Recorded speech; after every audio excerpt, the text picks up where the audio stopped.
And now we will get on to It's Barely News. Where are we going to start, Blunty?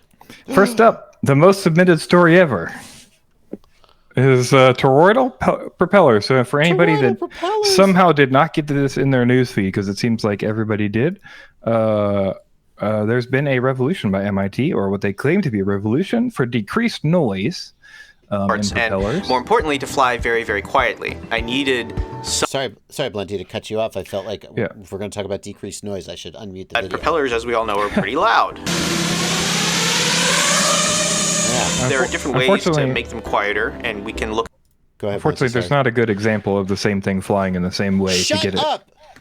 Yeah. Yeah. We made these new propellers. They're so quiet. Listen to how loud a regular propeller is. All right, well, see ya. Yeah, there's not there's not an apples to apples comparison really in there in the same way that there should be. But what we did do is pull pull what information we could. Again, to basically wing. All right, F this guy. What else did we pull, Blunty? We pulled what information we could, but unfortunately, I wasn't able to find a paper on this published anywhere. So the only thing we got was this 2-page PDF, which just shows there is some noise reduction with those propellers. They basically claim that the reason that they are getting noise reduction is because normal propellers push out tip vortices from the tips. And once the tips go out, they're basically focused. So it takes longer for them to dissipate as they go out.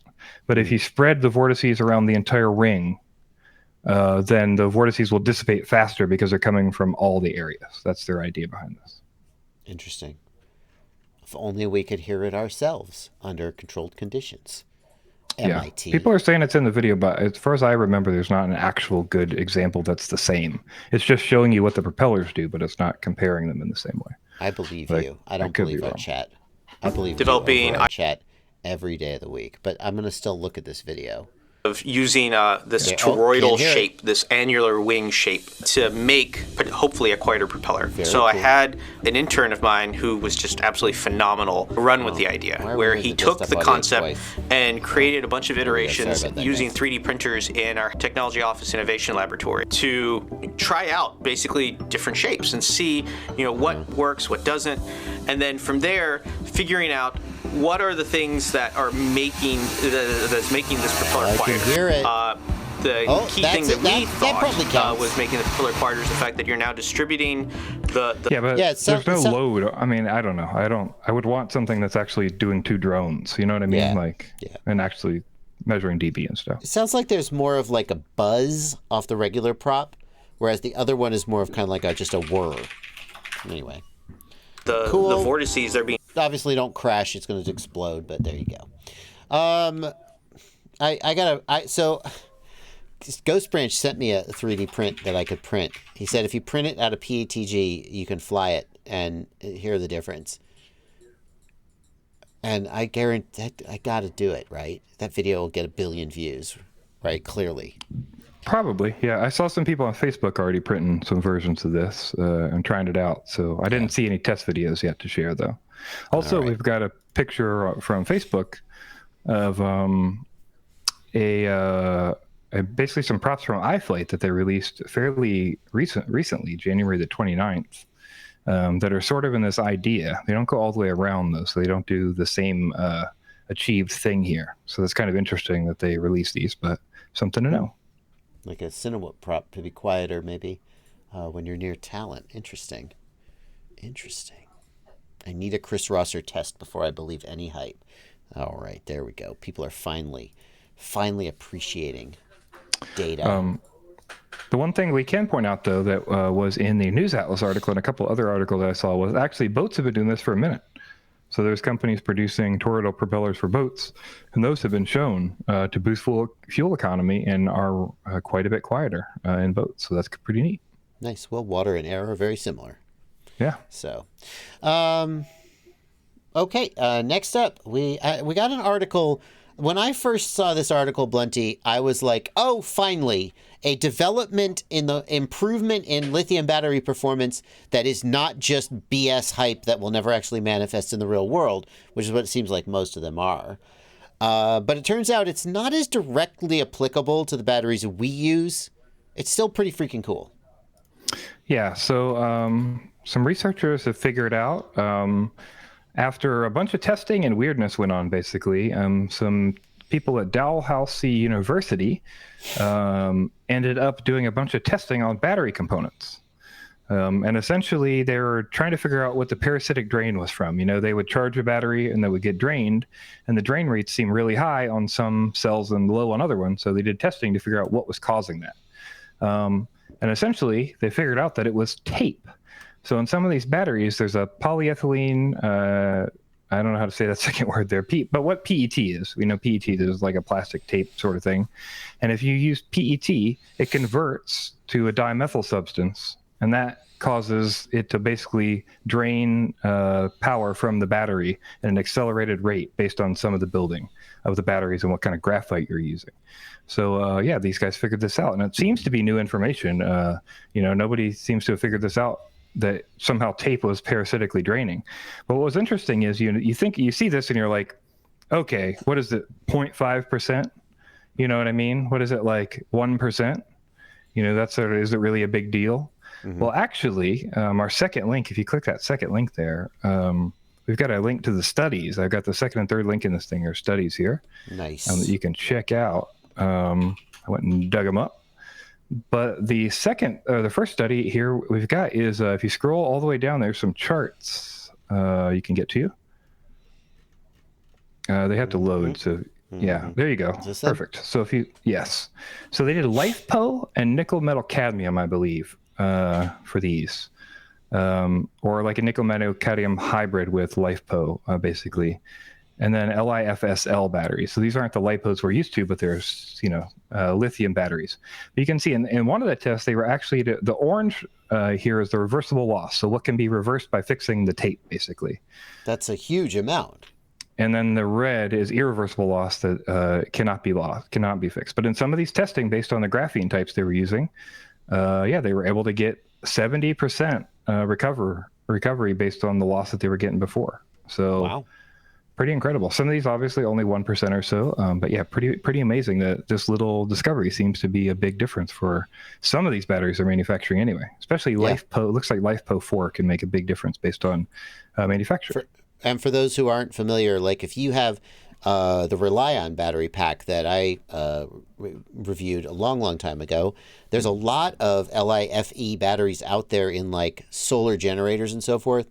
They are far more stable, have much like 3 to 5 times the cycle life of lithium ion or lithium polymer batteries. They have lower discharge rates, but still pretty good discharge rates. You can literally stab a screwdriver through the whole battery and it doesn't light on fire. So they're much more stable and safe. And but they're vastly superior to lead batteries because they're so much lighter. The main downside is price. They're much more expensive. But a lot of people are using them instead of lead acid and lithium polymer batteries in solar generators, battery backup systems, and so forth. And so, and honestly, in those situations, if there's a bunch draining while you're not using it, exactly, that's pretty cool to recover that. That's for sure. Especially if you're dealing with a solar system where you need every milliwatt hour of energy that you can get, or of power rather you can get.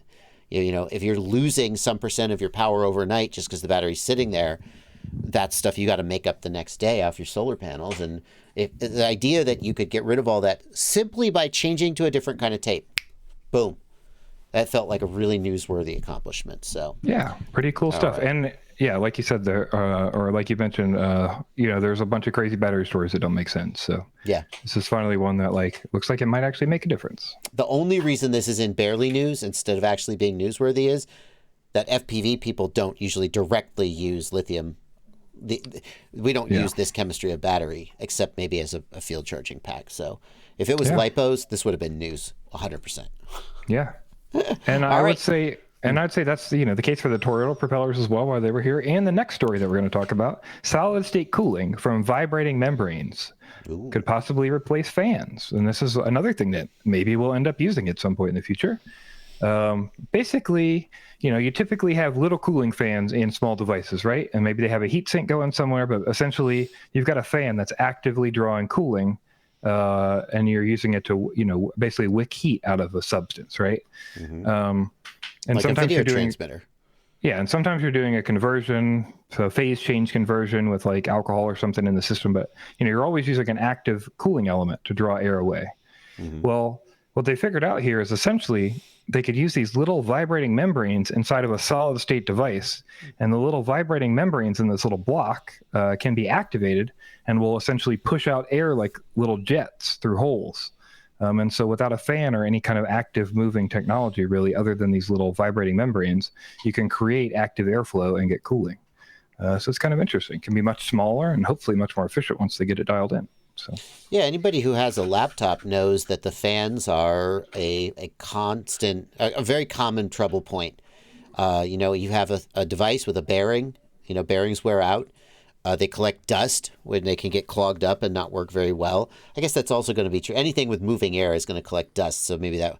But they also require like a head pressure, and they also require like, you have static pressure of fans, and you get different airflow based on restrictions. And like you said, dust clogs up, and it changes the cooling pathways of them and how they do, and that sort of thing. So you actually have a background in HVAC. You know more about this than you're letting on.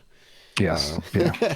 When you said head pressure, I remembered. The idea that anytime you can take a mechanical object and replace it with one of these micromechanical objects, which essentially has no moving parts on the macro level, there's a potential for a vast decrease in cost and a vast increase in lifespan and durability. So, and decrease in size. So this is very, very exciting. Yeah. First laptop to have one. I'm looking forward to it. Yeah. Next up, we got a drone collecting animal DNA. Hold on, I did an audible here. I swapped them. We got. Oh, okay. Because we got 4 stories in a row here that are possible things we could use in the future. Okay. Because now we've got micro cameras. So if you haven't heard of micro cameras are extremely tiny cameras. Here you can see it on a person's finger there. And these micro cameras essentially use sensors instead of mirrors, because most cameras will use mirrors to focus light into a single sensor, right? But essentially, these are a fabric of small sensors that are being used, like absorbing what the mirrors would typically bounce. I'm sorry, Blunty, hold on. When you're doing a size comparison, please don't use the HIV virus. Like, ideally, don't use. If you must use a virus, pick a different virus. Because that's not okay. We don't need that. Okay, sorry, go ahead. All right. So essentially, for a while, they've been doing these micro cameras for a while. But the big benefit here was they were able to use neural processing and figure out the best orientations of these things. And you can see here from this image you're showing, on the left is what we were getting before. And with this new system is a picture of a flower from the right, which has been generated from a proper layout of these little eyes, essentially, and then neural processing on that image. We can turn individual surfaces into cameras that have ultra-high resolution. You wouldn't need 3 cameras on the back of your phone anymore, but the entire back of your phone would become one giant camera. And micro cameras could be dusted onto a surface, making anything a camera. Oh, there are no privacy implications of that. No, not at all. I'm sure that this will only be used for the good of mankind and not for revenge porn. Yes, ever. and I'm sure we're getting the latest information on this, and nobody is ahead of this privately. Couldn't be, right? That's where my head goes immediately. God. If you're dumping money in this stuff, surely somebody's ahead of you, right? Okay. I admit that 2 years ago, I got an invitation to go to Russia and stay in a hotel there. And while I was there, some very nice people visited me. We had a nice time. I'm not going to talk about what happened. It seemed like it was really out of the blue. And then I came home, and then I started getting these messages of people wanting... I wonder if there's a relationship to this story. I don't know. You got dusted. I might have gotten dusted with micro cameras. Well, at least it wasn't polonium. Next up, we've got a drone collecting DNA from animals. Yeah. All this time, we were the aliens sending drones to collect DNA, right? Yeah. Much like you would imagine aliens doing to us, we are doing to the tops of trees. So one of the things they're trying to do is get some information from forest canopies and areas, and they've developed a drone that can kind of hang out in the branches and trees and fly around and collect that DNA, so they can get it more easily instead of having to, find other ways to get the information from up there. So pretty cool use for drones. Yeah. Nobody has to climb a tree and risk getting hurt. Just send a drone up there, and it, like a little bee, collects the pollen, right? Very cool. All right. Next up, we got a story about a drone collision with an aircraft. Uh-oh. Bruce Simpson's ears. It's fake. It's fake. It's a lie. I think he's probably already done a video on this, but this is real, and it's actually pretty rich because it wasn't a person; it was a police officer. It's real. So you're one of them. Uh-huh. But you're saying this really happened? Yes, fake news. Fake news. So there was a drone collision near our airport in Toronto when a police officer left a hovering a DJI Matrice M210 at a hover at 400 feet. I'm sorry, that's not funny. And then a plane came into the funnel and smacked it like the bird, and then landed and found what happened. So and this is actually, I got to be honest, this is actually like a perfect example of things they say not to do. Basically, he left it hovering and wasn't paying attention to it. He wasn't actively looking at it, and they said he was super busy at the time. His spotter was untrained and wasn't looking at it. Yeah, he had a spotter, but the spotter wasn't sure, the correct information and stuff. So, yeah. And also, apparently, it was hovering in a flight path. Let's not forget that. Yes. Yeah. He said, yeah. He was hovering 1.2 nautical miles off the end of the airport. Yeah. At 400 feet AGL. Well, it's a good thing the FAA is here to make sure I have my registration number on all of my drones so that things like this don't happen. Yeah. But the police, they're allowed to hit. Hey, look, Blunty, you want to oppress a bunch of citizens, you've got to crack a few Cesnas. Let's be clear, this was in Canada, but yes. Oh, well, okay. Never mind then. The CAA. Just hovered a Matrice 400 feet off the end of a runway. And just left it. All right, see you guys later. I'm sure it'll be fine. It's got returned to home. What could go wrong? Yeah. He was task saturated. Yeah, I'm task saturated too. I'm taking a dump and I'm reading Reddit. Yeah. Meanwhile, my Matrice is hovering 400 feet off the end of a runway. Hey, I'm task saturated. Hey, can anybody bring me some toilet paper? Fucking A. Unbelievable. All right. Yeah, but FPV pilots are the problem, clearly. Okay. All right, move on. All right. I can't. I could riff on this for like 20 minutes, but I don't think I should. All right. Next up, we've got more drones doing stuff that other people or stuff typically couldn't. So here we've got a drone that's helping map a nuclear waste storage. So basically, there's a nuclear waste storage that they're trying to get rid of. They're trying to get rid of all this waste, but they don't know the exact layout because when it was built in the 60s, nobody gave exact centimeter, to where everything was, and they need to drill on the side of this building. So they sent a drone in with some LiDAR scanners, and we're able to do a LiDAR map of it. So now they can drill in the side of the vault and know exactly where they're going. So pretty cool use for drones. Speaking of drones being used to find radioactive stuff, have you heard about this?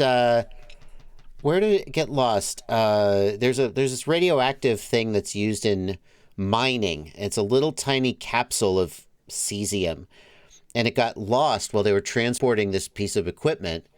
And like, there's this huge, they're having to search the whole path that the truck took. I can't remember what country this is in. Somebody in the chat. It's in Australia. This would be good to submit to the news. Well, it's not drone related, but it should be. Oh, okay. So it's in Australia. Someone's telling me, and what I heard was the path that they have to search is basically from Washington D.C. to like Miami.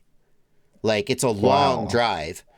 And the good news is that this cesium they can use detectors to find it because it's essentially broadcasting its location. The bad news is that if anyone finds this little pea-sized thing and picks it up and is like, what the hell is this? They're immediately like getting radiation burns and cancer, right?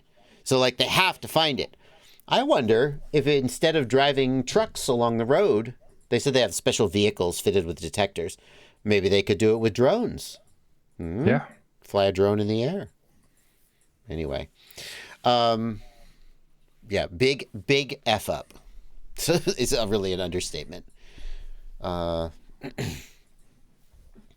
last thing we need is radioactive Australian animals. Right. Jory says broadcasting its location is the nicest euphemism for radiation I've ever heard. Hey, look, it is. It's like, here I am, come find me, have some alpha particles. Or whatever they are. And the good news is that it's going to take a really long time to run out of battery. Yeah. No, I mean, by the time I don't know what its half-life is. I assume it's a long time. Yeah. Alrighty, Blunty. Next up, we wanted to tell you about a new radio transmission technology. The headline is requires no power at all, but that's not technically true, of course, because that would defeat the law of thermodynamics. But what it does do is something pretty interesting. So before we get into this, you might have heard before about backscatter technology, or you might not have heard about it before, but now you will. Backscatter is essentially, if you know what radio frequency tags are, like RFID tags, some of them don't have a battery inside of them. So how are you going to scan them, right? You got to get data back from them somehow. So what they do is they have little receivers in there that shake, and that energy gets put back out of the RFID tag, and that energy is brought from the receiver. So you go to scan it, it sends the energy in, it kind of shoots the energy back out at you with the data, and then you get it back in the receiver. So all the power is in the receiver. It's basically like wireless charging your phone. You send out an RF signal, the antenna picks it up, it converts it into usable energy, and it uses that to blast a signal back to you. A very weak one, but one that you can pick up. Yeah. That's backscatter. Yeah. So they've developed a new technology based on similar ideas of backscatter, but with much less technological work involved, essentially, and just a little more on the TX side than before. So like you can make an RFID tag that doesn't need any work at all. You could just come up and scan it, and it'll give you an info back in a little tag. But this is saying basically with a little switching unit, some little unit to switch the switch on and off. You could basically, for much easier, much cheaper, much less technology, you could build a similar to backscatter system that could do this, where your TX doesn't need power. So that's kind of neat. It might be something for applications, but either way, it's some interesting radio technology. And I can't help but notice that they have built their antenna out of a what looks like a white gas container, an empty metal tin that used to hold fuel.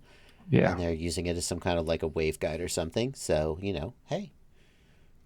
Very cool. Alrighty.